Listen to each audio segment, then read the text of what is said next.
4 term पासून हा विषय मी या सभागृहात ऐकतोय आणि माझ्या घाटकोपर पश्चिम मतदारसंघामध्ये मोठ्या प्रमाणामध्ये इंदिरानगर असेल, श्रेयस थिएटरच्या पाठचा भाग असेल, साधारणतः 20 एकर जमीन ही त्या ठिकाणी आम्हाला SRA राबवता येत नाही का?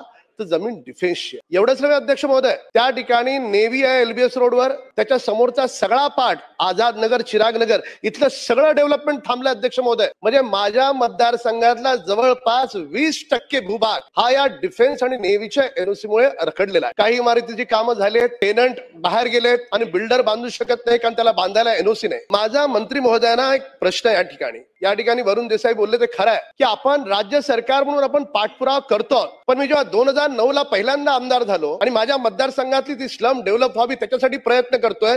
चौथ्या टर्म नंतर सुद्धा जर त्या मतदारसंघातला, केवळ मतदारसंघाचा विषय नाहीये, या ठिकाणी सन्माननीय सदस्य योगेश सागरजी बोलले ते बरोबर आहे. एका ठिकाणी डिफेन्सच्या जागेवर आवश्यकता आहे, सिक्युरिटी आहे, सुरक्षा, म्हणून त्या ठिकाणी डेव्हलपमेंट होऊ द्यायची नाही आणि जी डिफेन्सची जागा आहे त्याच्यावर रातोरात झोपड्या बसल्या जातात.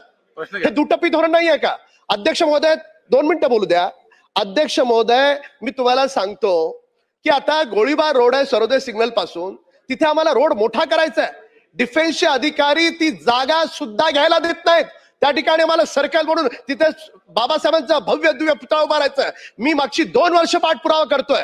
माझं सरकारला या निमित्तानं मागणं आहे की जसा माझ्या मतदारसंघातला डेव्हलपमेंट थांबली आहे, वरुण देसाईंच्या मतदारसंघातली डेव्हलपमेंट थांबली आहे, मुंबईची डेव्हलपमेंट थांबली आहे, माननीय मुख्यमंत्र्यांनी आपल्या सरकारनं याच्यावर ताबडतोब याला प्रायोरिटी समजून केंद्र सरकारकडे टाइम बाउंड पद्धतीने फॉलोअप केला पाहिजे आणि येणाऱ्या 3 ते 4 महिन्यात याचा निकाल लागणं गरजेचं आहे. अध्यक्ष महोदय.